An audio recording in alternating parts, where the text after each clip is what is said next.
Hey, welcome to SC Custom Designs. I want to thank you for a real quick episode. This will be part one of repairing the chair. I want to thank the customer for bringing this over to the shop, and you can see what the problem is here.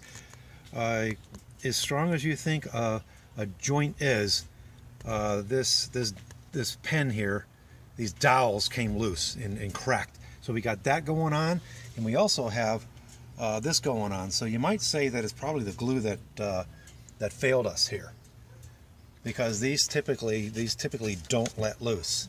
All right, unless there was some crazy things going on where this went flying across the room.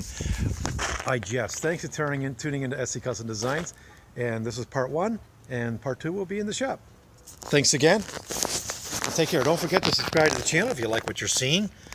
If you give us negative comments, let us know why, and we'll try to improve on what we do. Thanks, and see you later.